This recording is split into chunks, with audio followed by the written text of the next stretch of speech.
You know your spirit team is sending you signs, but are you truly getting them and acting on them? And what should you do when you receive a sign?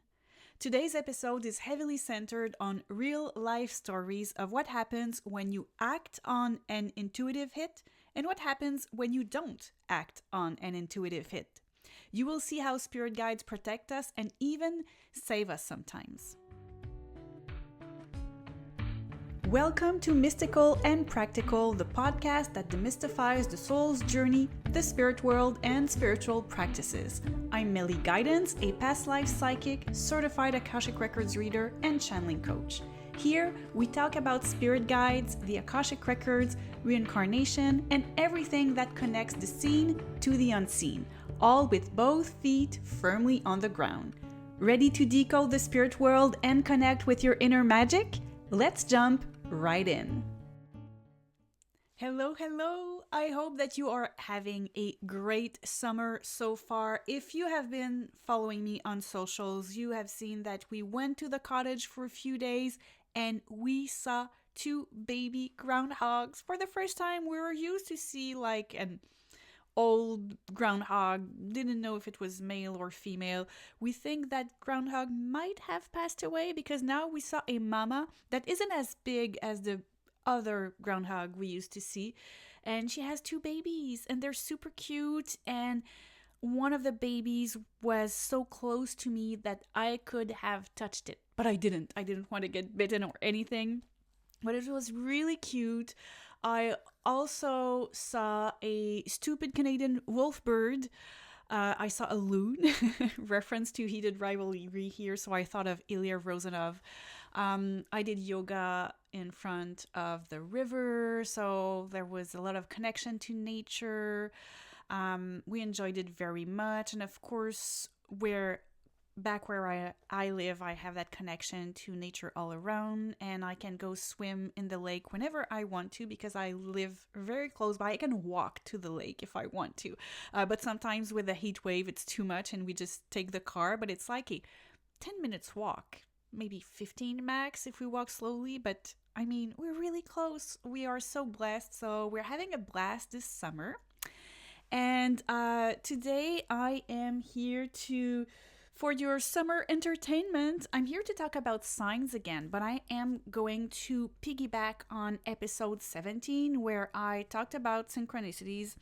I'm also going to piggyback on episode 20 where I talked about intuition versus imagination. So it's not a repeat. I'm really building on those episodes. So if you haven't listened to them yet, I would suggest you go back and listen to 17, 20, even episode 19 about mirror numbers and angel numbers and repeated numbers. So yeah. Today, this episode is all about, it's beyond recognizing the signs from your spirit team. So by now you've listened to me talked a lot about the signs and what they are, so you're able to recognize them. And the real challenge is learning how to trust them. So you know you're getting them, but what do you do with those intuitive hits? And that's something that rarely happens overnight. That trust is built through experience and sometimes, very oftentimes, through mistakes. I know this is how I learn. It's probably how you learn too. So personally, I think one of the best ways to build that trust is, of course, practice, but more so by hearing real stories. I truly believe in the power of storytelling. I use it very often on this podcast. So I am going to talk about a lot of different moments when someone listened to their inner nudges or ignore them, only to realize later that it may have been guidance all along. So today I'm going to share a lot of stories, some of mine, some of other people. And we will explore the different ways spirit guides get our attention, whether through, physical sensations, symbols, emotions. We're still going to cover a few things. I'm going to cover some obstacles and how you can develop your guidance. And along the way, there are going to be stories, as I said, and there is one story of mine that I haven't shared publicly yet. So this is a first in this episode. And if you don't know a lot about spirit guides, because I will keep naming them during the episode, so if you're not familiar with the concept yet, I recommend that you listen to episode 3, that is titled, Who Are Your Spirit Guides? So, spirit guides communicate in many different ways, and I want to talk about one first big category of communication, and that is physical signs. A physical sign is very hard to miss because it's in your body and it's not in your mind. As I've mentioned before, your mind wants to analyze everything, but when something is received in the body, like the body response. You cannot ignore your body.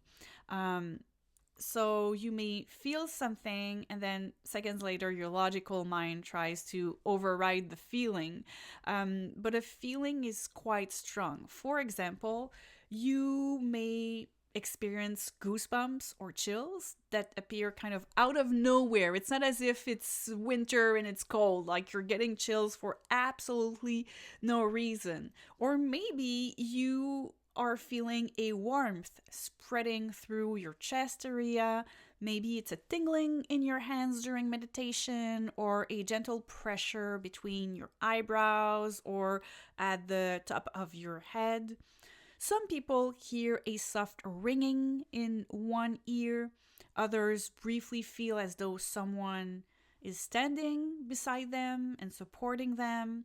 Some experience an overwhelming sense of peace after asking for guidance. And I always want to add here that it's an important disclaimer. If you are experiencing a physical symptom that persists, concerns you, or keeps coming back, please consult a healthcare professional. Spiritual interpretations should never replace medical advice. But if you are sure that something is not a medical problem, but really something that comes out of nowhere and is not any threat to your health, you can ask yourself what is going on there. Or is it a way from your spirit team to put your attention on something, and they're using physical signs to get your attention? When a sensation appears at the exact moment you're meditating, praying, or asking for a sign, it may be worth asking yourself, what just happened there? Because spirit guides often use the body as a first channel of communication. It's a very simple language, very direct, and perhaps one of the most important, because it's difficult to kind of control the mind. Like the meditation practice, it's called a practice because it's all about letting thoughts come and go, but your thoughts are always going to come and go. Unless you're spending years meditating as a monk, and then you get really better to quiet the noise most of the time. But apart from that, it's very difficult to always be in control of your thinking mind. And so when you get physical sensations, it's interesting because you get that sensation before the mind has time to create a story or explain everything right away. And about this, I want to tell you the story of me when I was walking towards the woods and how my spirit guides protected me. So it was really early in the morning. I think it was before 6 a.m. I'm going out to take a walk, as I usually do. And usually when I have a lot of time, I walk on my street. And at the end of my street, there is a path that is half cycling path, and we'll have alongside it is the pedestrian path. And then not long after that, I can go into the woodlands. So the path, there's a small path alongside the woodlands, and then there is an entryway, and I can go and walk into the woods. And it's very early. I don't walk this early usually. There are always few people in the streets walking their dogs, but once you get into the woods, it's much more quiet. And of course, it's the woods, so it's not as exposed. So I'm walking on my street, and as I get to that place where it's a short stretch of the pedestrian path, a man comes out. And I'm getting a strange vibe feeling, and in my body, it's as if my body is taken aback. It's like, no, not good. I ignore this and I keep going. And then, as I am ready to enter into the woodlands, I get a no. Don't go there. And don't go there alone. I'm thinking this is absolutely stupid. I'm walking, this is my route. I'm used to walk there. Like, there's nothing menacing. Like, the man that I saw before, technically he looked normal. But I'm feeling this no, so I don't go into the woodlands. I turn back around, and very shortly after that, I saw the man. He's coming back on his steps. And I'm like, oh, I think he was following me and maybe waiting for me to be in the woodlands, maybe to attack me. I got a really weird vibe, and I walked really fast with a lot of assurance, like I was used to do when I was in my early 20s. I was living in Montreal, and I was working in the show industry. And so after work, oftentimes it was like midnight once the shows were over and we were going back home. So I was used to walk at night, and I have that resting bitch face that says, don't mess with me. Don't mess with me. I might be small, and I was really, really tiny at the time, but don't mess with me. So I'm putting on that energy when I see that guy, and it's like, you're not messing with me. And I just go back on my route, and I go back home. And I really have a feeling that day my spirit guides were protecting me from that man who was probably a predator. So I'm really glad that I listened to my intuition that time instead of telling myself, oh, come on, you're overreacting. There's nothing to be afraid of. I'm really glad that I turned back around. Oh, I haven't told you what I'm drinking today. I'm going to take my little tea break. It's mint. It's mint. It's really my go-to. So there you go. I'm having mint. Okay, the other category of sign are symbolic signs. These are the ones that I talked about profusely in episode 17 on synchronicities. So animals coming really close to you or staring at you, or even being on you for long periods of time when it's kind of butterflies or birds, feathers, songs, dreams, symbols, repeating numbers. Repeating numbers were the subject of episode 19. So today I'm not going to go over all the signs. I just want to bring a distinction about symbolic signs.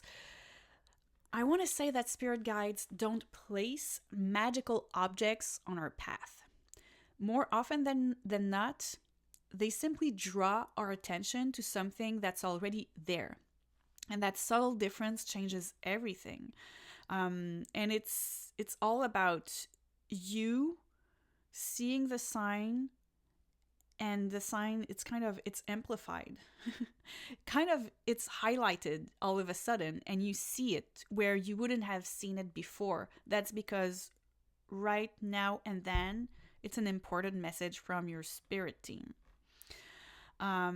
So this is how maybe you open a book and you read a sentence, and that sentence answers a question that you were asking your spirit guides. That sentence was always in that book, but the spirit guides use that to give you the answer. So those are symbolic signs. And I also want to talk about the aspect of claircognizance, about sometimes we have symbols, and symbols are super easy to see, and we see them everywhere because they're really trendy on socials. Like if you find a feather, like I found a feather from a blue jay lately and it was in my stories. Like I can show it to you and I'm all excited and it's fun. And it makes good visuals because it's visual. But there's also this category of claircognizance or clair knowing, if you prefer. And this is when the information arrives all at once. It's like a download. It's not tangible. You get the information and it just appears in your mind. So there's no reasoning, analysis. A thought is being simply dropped, placed in your awareness. And it's hard to pinpoint how it works. People will ask you, how do you know this? And you go, well, I just know. I don't know, but I just know. And I think a lot of people dismiss this kind of guidance because it's almost too simple. We expect something dramatic, extraordinary, when in reality, the most important messages are often the quietest ones.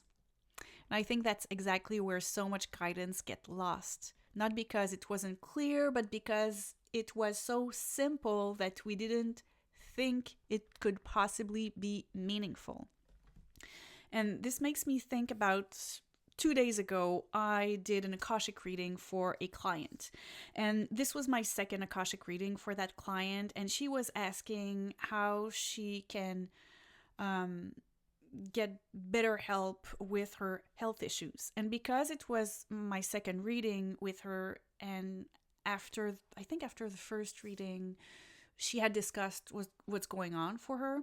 So I kind of knew what she was going through. And the spirit guides, what I'm getting as an information is she needs to eat more veggies, more greens. And I'm like, okay, I'm here to transmit messages. I'm going to be the bridge and transmit messages, but it's like, this is a really simple answer for someone whom I know doesn't have something as simple as a flu. So I give the message, I tell it out loud, but then I say to the spirit guides, okay, humor me. I'm going to play devil's advocate because the answer you just gave for my dear client is very simple for what she has. So how is it your answer? Is there more? Is there something that I missed? And they said no. And they explained how eating more greens right now, eating more locally, organic, is a good way for her to control her health right now. Because you cannot always control everything. If you get something like a syndrome or cancer, sometimes you just have to wait for the next step, wait for results. And they were saying this is how she can control her health. And they were explaining how what she was putting in her bodies was helping energetically and how it was having a great impact. And my spirit guides told me, the answer is very simple, but it is the most potent answer for this person right now. And it's not because it's simple that it is not the answer. So I really liked the way that they explained everything. And I have another story to tell you about this, to tell you about, when you're getting signs, feelings, you're getting a download. This is my story about the time I've got my GPS stolen. So I was living in Montreal at the time, and we had a car that we were parking on the street right in front of the duplex where we were living. And this day I got down on the street in front of my car, and I was waiting for my husband for some reason. Maybe I was waiting for him to go take a walk afterwards, but I wasn't waiting for him for us to get in the car and leave and do some groceries, for example. We weren't taking the car. And it had been a few minutes since I was waiting there. And I'm getting the message, go check if your car doors are unlocked. And at the same time, I'm noticing that there is a car across the street that is parked there with people in it. And I feel like something untrustworthy, like I'm getting really bad vibes, bad juju. And I tell myself, this is completely stupid. I always lock the car doors. My husband always locks the car. There's nothing to worry about. It's stupid. I've been standing there on the street for a few minutes. Why would I just, play around with the doors, see if they are locked, unlocked? People don't even know that it's my car necessarily because, I'm in a big city. So I'm thinking this is stupid. I'm not doing it. So I didn't do it. And what happened the next morning? My husband went to take the car and the car doors were unlocked and our GPS got stolen. And we were really sad. It wasn't the end of the world, of course, but we were sad because it was the days where we weren't using our phones and using like Apple CarPlay in the car where everything is synced. We used to have those physical GPS, and we had downloaded the voice of Darth Vader and also the voice of Homer Simpson to give us directions. And, we were just cracking at those voices. It was really, really funny. And I was, damn, I got the message. And at that time, I need to tell you, that was around the time when I was like 31, 32. I wasn't working as a psychic. I think I didn't even know what channeling was. And I was getting those intuitive hits. And I'm saying this so that you know that everyone is getting those intuitive hits, whether it's conscious or not. But that was a big, big time that I remember that I didn't listen to the guidance, and I realized a few hours later, the day after, it was right. So if you're listening to this episode and you're like, okay, but how do I know whether it's my intuition or if I'm imagining everything? I actually have an entire episode dedicated to that question, and it's episode number 20 if you want to go back and listen to it. And in that episode, I share 4 clues that personally help me distinguish genuine intuitive guidance from thoughts created by the mind. I share 4 during the podcast, and if you download my channeling cheat sheet, I think I share something like 6 more. So that's completely free if you want to go and download my PDF. I'm going to give the link in the show notes. Okay. Now, there is another category that is emotional signs. It's very close to physical signs, but I feel that sometimes we're getting messages through our emotions, and emotions that aren't triggered by something that just happened. So maybe you might have been maybe you felt suddenly an overwhelming sense of peace for no apparent reason at some point. Or conversely, maybe you've experienced a strong feeling of unease right before walking into a place. Or maybe you found yourself in a situation that looked absolutely perfect on paper, and yet deep down, something just doesn't feel right anymore. And I'm considering this to be a form of guidance as well. Sometimes our guides give us an unexpected feeling of being supported, or they give us a renewed sense of hope, or a deep sense of inner peace. And other times they create a feeling of discomfort that gently nudges us away from a person, a place, or a decision. And that has happened to me. I remember I was at Marché Jean Talon in Montreal. I think it's one of the biggest market in Montreal. It's kind of like a farmer's market, but really big and very much organized, and it's very expensive. But we were living close by, so when we would go take walks. Sometimes we would go there. And we would usually meet people, like random people that we know that we haven't seen for a while. And we had met a friend of a friend, and she was with her partner, which we had heard about. And we've seen that friend, in our circles. Lately, we had seen her quite often, but never with that partner. And it was always like there was something weird when she was talking about him. Oh, he cannot be there. And I don't know, we could never see him. And she was with that partner at Marché Jean Talon. And when she introduced him, like, first off, before she introduced him, he was very closed off. And then when she introduced him, he was forced to make contact with us or to acknowledge us. And the look he gave me made my body go back. Really. Like, I was physically, energetically taken aback, and I was feeling so anxious, so bad.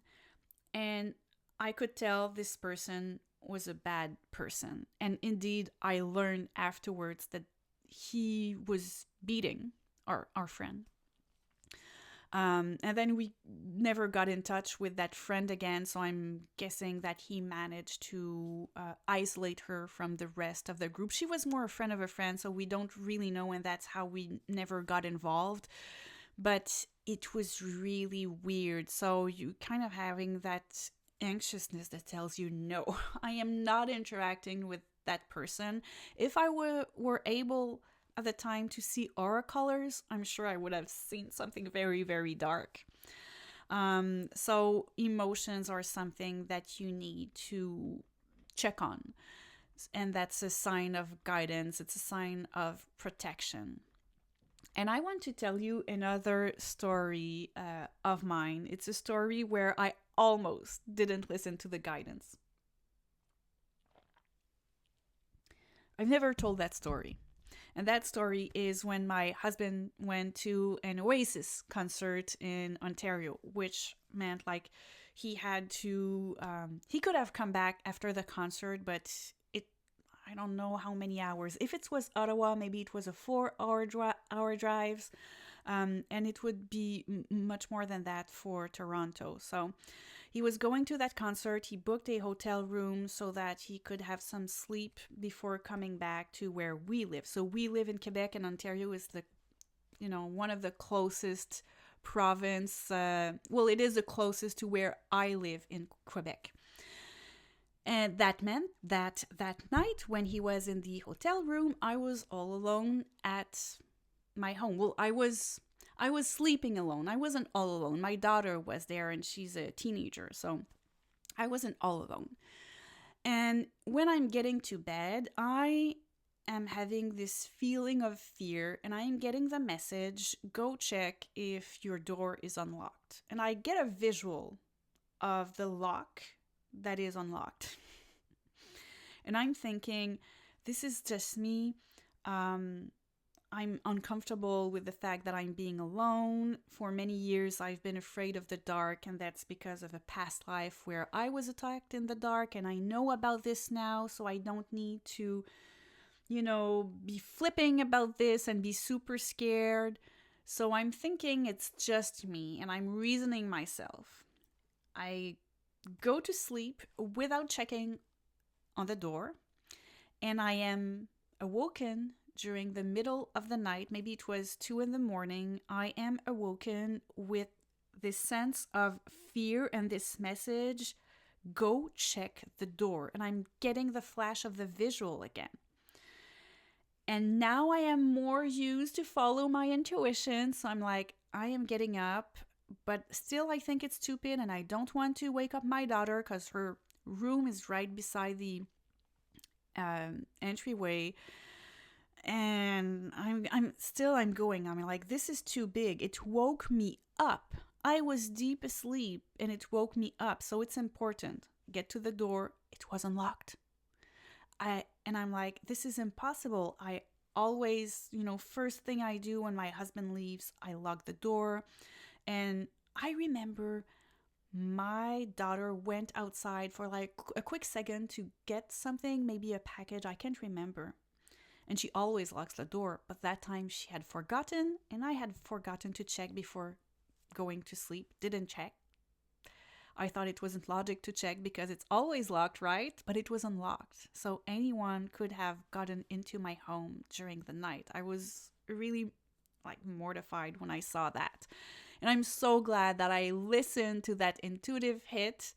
Or I don't know, did I really listen to it? I mean, I think my spirit guides woke me up because I didn't, but I like this kind of practice with my spirit team.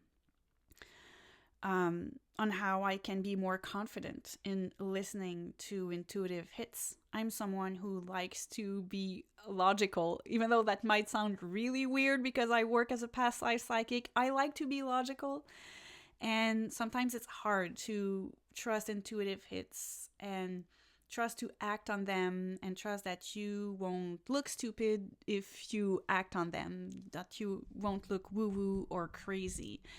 And I want to point out that when we are making a new friend, it takes a lot of time for a deep trust to kind of be there between us and the new friend. You know, friendship, trust, it takes time. Sometimes we might feel like, oh yeah, I have an instant connection with that person, but do you have an instant deep trust?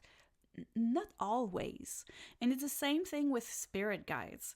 When the spirit guides are like our best friends, they've been with us since the birth of our soul, and our soul family members also are our best friends. But our spirit guides, like, they're very important to us. They know everything about us. They always have the best guidance for us. But when we incarnate on Earth, there is something called reincarnation amnesia. And I talked about it in episode number 12. And so we forget that they are our best friends and that we can trust their guidance. And this is how we need to keep practicing with them so that we trust their guidance, so that the next time that we have an intuitive hit, we trust them more and we act on the guidance quicker. But there are obstacles to following those guidance, and I'm going to talk to you about 3 obstacles. So, first one is that you don't trust your intuitive hits. Like your mind is taking over and you're saying it's all in my head, I'm imagining things, it's probably a coincidence. You are overwhelmed by doubt very quickly. And that sabotages the way that you are receiving intuitive hits because you're just ignoring them, and you are ignoring a very big form of protection that your spirit team is giving you. The second obstacle is that your energy may be closed off. That's a real thing. There are seasons in life when we're simply surviving. We're constantly busy, we're not sleeping well, we're stressed, we're solving, one problem after another. It's always like trying to put down fires. Maybe you're grieving, maybe you have a heartache. Your nervous system is under constant pressure.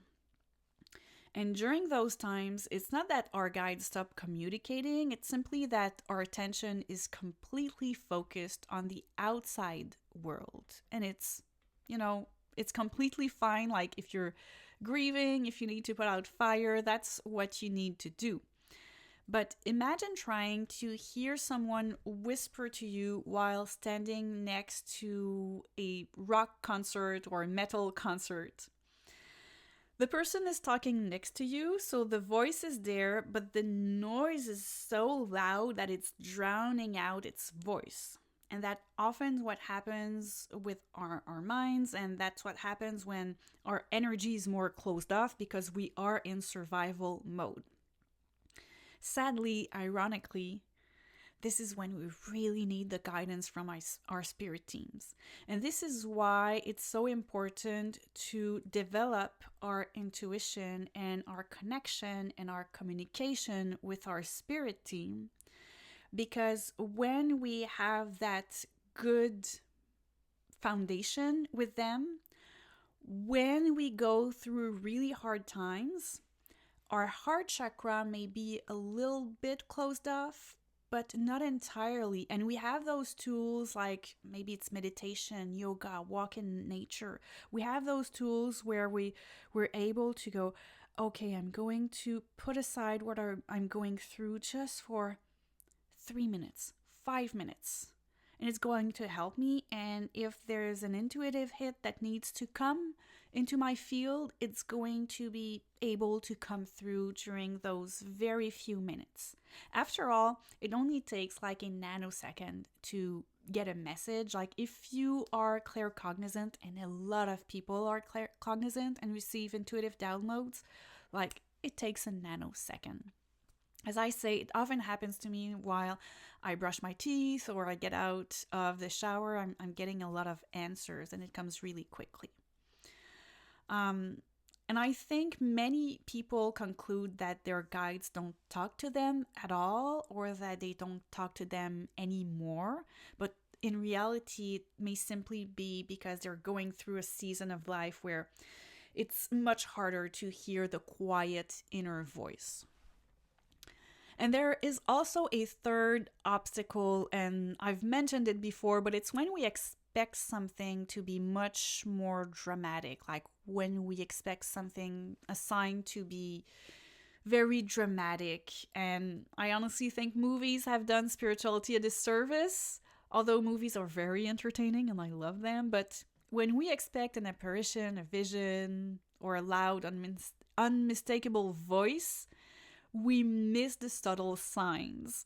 Because in reality, spirit guides usually work through very simple impressions, an idea, a gentle nudge, a feeling, and intuition. So ironically, it's precisely because it's so simple that we assume it couldn't possibly be spiritual. A bit like when I asked my spirit guides, like, let me be devil's advocate for my client, and are you truly telling her to eat more greens when she has, a health condition that is, quite important? I also want to, I want to tell you what Steven Spielberg said once, and I feel that it truly, it speaks to that kind of subtle guidance that you get from your spirit guides. So Steven Spielberg once said, "Our true calling almost never shouts. It almost always whispers. We simply have to learn to listen to those quiet inner nudges, even when they're subtle." So he was giving a speech, and he was saying to the audience, listen to the whispers. Your whispers are showing you the way. It whispers, it's not shouting. So give yourself some grace, give yourself some space, give yourself some quiet time so that you can listen to the subtle guidance. And I really like that Steven Spielberg said that, because I just said, well, the guidance is not like in the movies, and Steven Spielberg does movies, but he knows about the difference.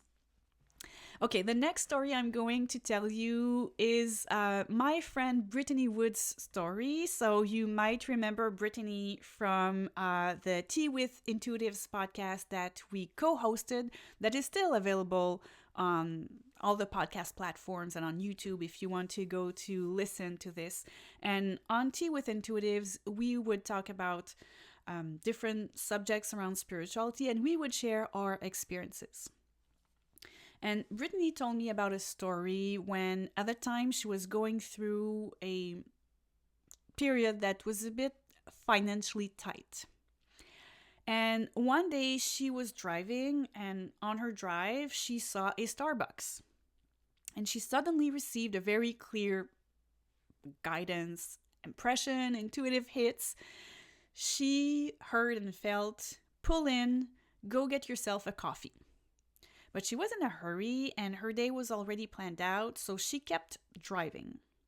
A few moments later, the message came back, and then it came back again and again until she finally did some kind of U-turn, and she turned around and she went into that Starbucks.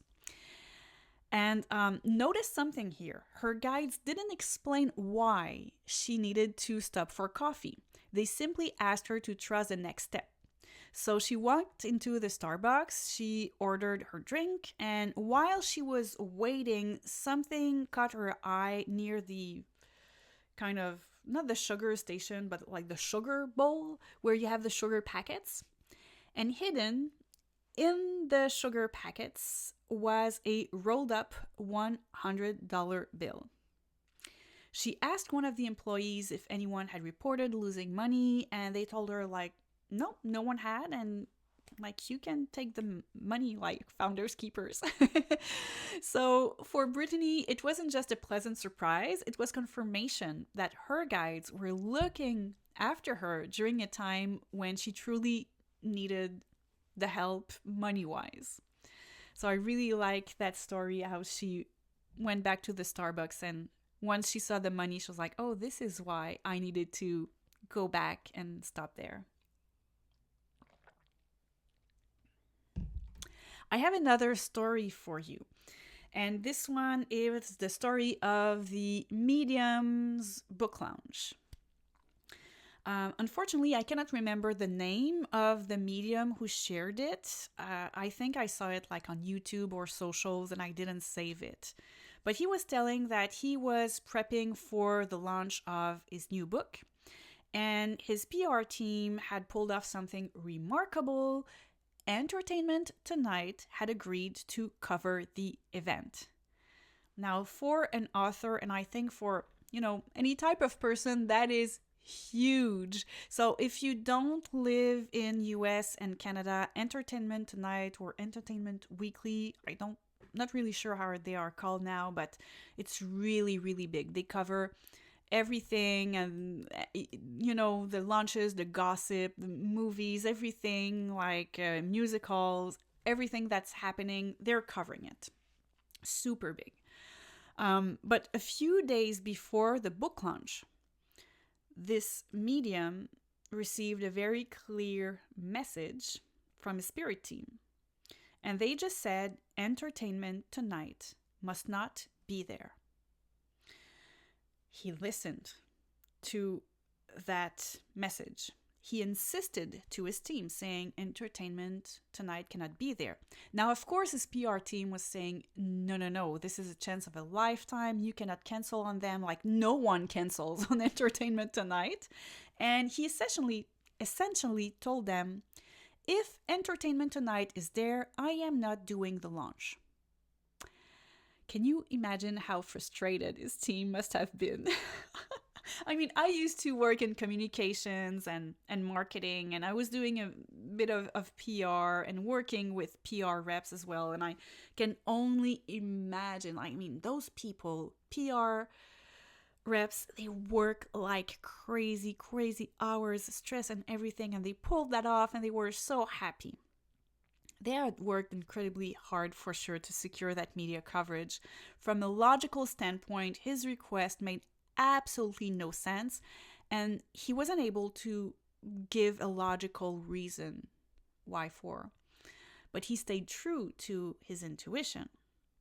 In the end, Entertainment Tonight, they've been told we're, revoking your invitation. I don't know, they canceled them. But the book launch was still happening, and during the book launch, a man in the audience suddenly stood up and began screaming at the medium. And he was very violent, in the way he was moving and yelling, and he accused the medium of being a fraud. He shouted that everything he was teaching was false, evil, demonic, whatever. So the event was heavily disrupted for several minutes by this man. And at that moment, the medium finally understood why he had received that message. His guides hadn't explained the whole story, they had simply shown him the next step. And I can absolutely understand why the spirit guides would do that. It's because time is fluid, and we always need to be prudent with divination because of the fact that time is fluid. So the future is never 100% certain. But my guess is because it was the near future, the spirit guides could see that this man was really planning to go there and do it. At the last minute, would he change his mind? That could happen. Everyone has their free will. But the spirit guides were pretty certain, so they didn't give any details because it might have not happened, and it would also had heavily stressed the medium and impacted how he would have presented itself at the book launch. And I think it's often how guidance works. Like, our guides rarely hand us the entire script. They simply give us a piece of information we need and exactly when we need it. And I think that's precisely what makes intuitive guidance so challenging. Like, we want to understand first and then act. Our guides often asks us to act before we fully understand. Maybe because of the fact that time is fluid, as I mentioned, but also sometimes it's much more potent for us to learn a lesson when we fully understand later. And that requires an incredible amount of trust and surrender. And both of those develop over time as we build a relationship with our spirit guides. As I was saying, like, we need to build that trust. We need to practice with them, receiving intuitive hits, following them, and then sometimes failing, not following them, and seeing what happens, and having the confirmation that we did get good guidance and we needed to act on it. And I would actually love to hear from you. Has there ever been a time when you ignored your intuition only to realize later that it was probably right? And I would like you to come and share your story in the comments, because I think we've all experienced something like that at least once. And the more we share those stories, the more we put light on the fact that we really need to be attentive on those intuitive hits, and we need to act on them because they are always there in our best and highest interests. Now, you may be wondering, okay, I need to strengthen my intuitive guidance. How do I do that? Well, the good news is that yes, you can practice it, you can develop it 100%. And of course, I teach it in my channeling course. But first off, in everyday life, there are simple habits that I recommend. The first one is to slow down. I know that almost sounds too simple, but when your mind is racing 100 miles per hour, there's very little room left for intuition. So meditation, mindful breathing, grounding practices, or even a walk in the woods can make a tremendous difference. And sometimes just 5 seconds of silence during your day can completely change the quality of your inner listening. Because before we learn to listen to our guides, we often need to learn to listen to ourselves and be in silence with ourselves. Now, the second tip, second habit I have for you is to ask for a sign. I keep repeating this, but it happens very often. My client is asking me why their spirit guides are not helping them about a specific situation. And my first reflex is, have you asked them? Before I ask, I want to know what work has been done prior to this, and have you tried, have you tried to work on the guidance they gave you before, so I don't repeat what has been said before, or whatever. And oftentimes they look at me really surprised, and they're like, no, I didn't ask. Kind of like, I'm here so that you can help me and ask for me, and of course I'm there for them. It's part of my job, But you can ask yourself, and I'm not judging here because I'm a victim of that. Oftentimes I'm will be very much into the turmoil of life. Something happens and I'm really stressed, and my husband looks at me and asks me, "Did you ask your spirit team?" I'm like, "Oh, no, I didn't think of it." So, it happens to all of us, but remember, ask your spirit team. Spirit guides deeply respect our free will. If we never ask for their help, they will often intervene much more subtly, or maybe they are working behind the scenes on something. But we may have a situation that we find personally very dire and stressful, and we'd rather they put a little bit of attention on that and help us on that. And we need to tell them. So something that you can do is before going to bed, you can simply say, okay, I call in my benevolent spirit guides. If you're trying to show me something, please help me recognize the sign. Or my benevolent spirit guides, please help me with this situation. Help me find a solution. Help me help the solution come to me in a way that is simple and in my best interest. So just use simple requests, and that often opens the door to beautiful experiences. And one more thing, try not to decide ahead of time what the sign should look like.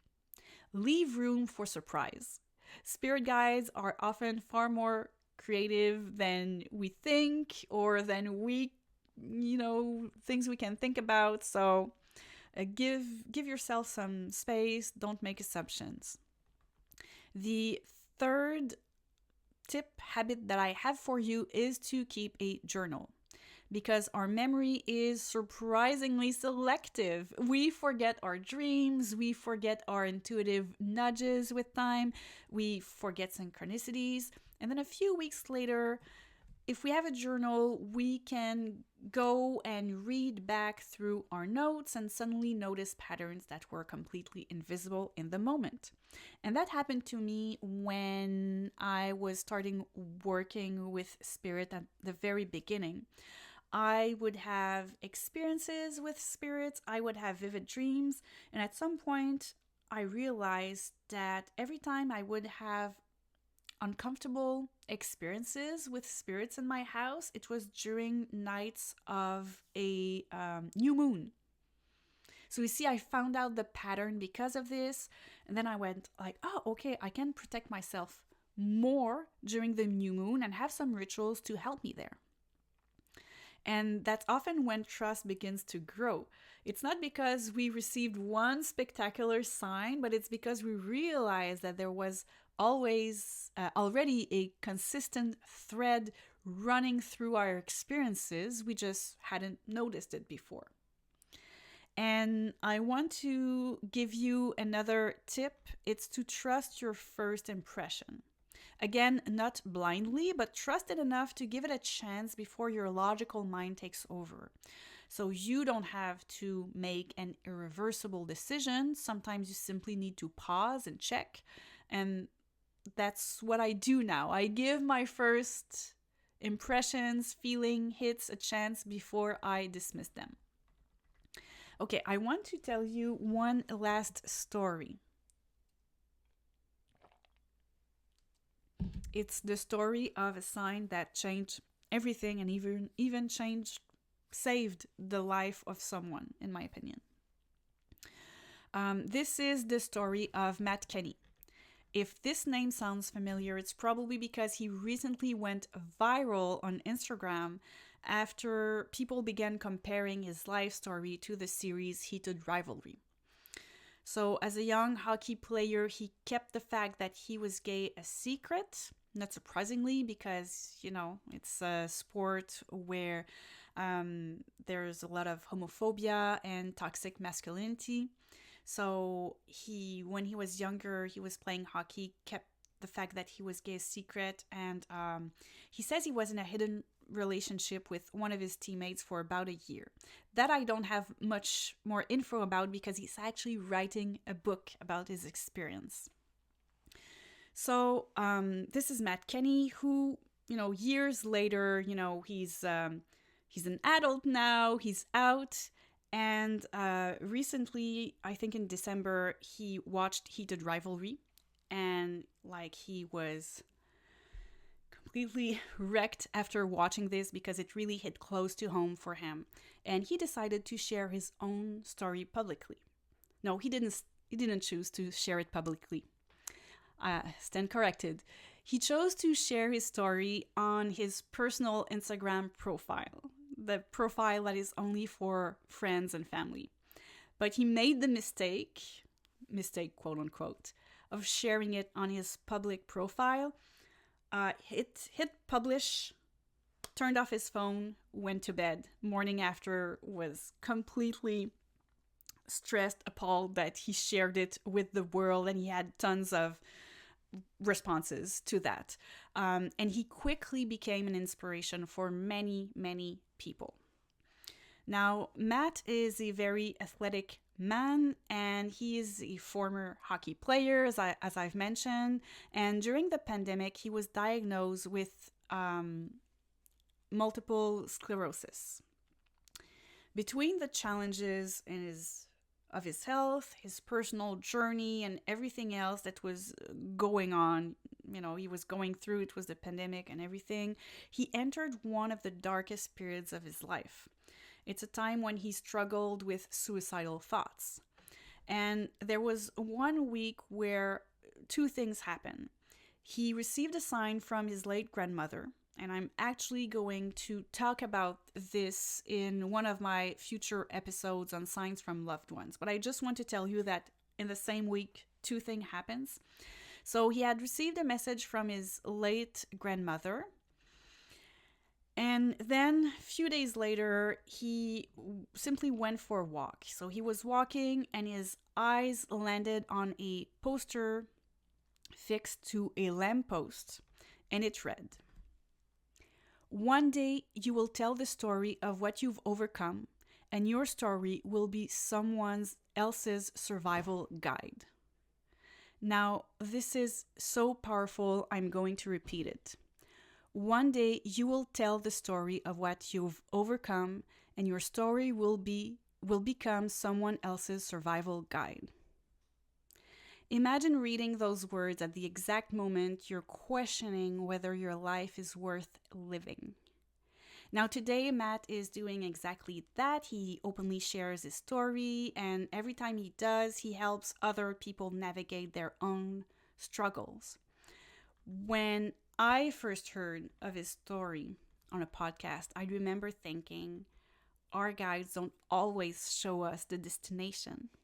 Sometimes they simply give us enough hope to take one more step.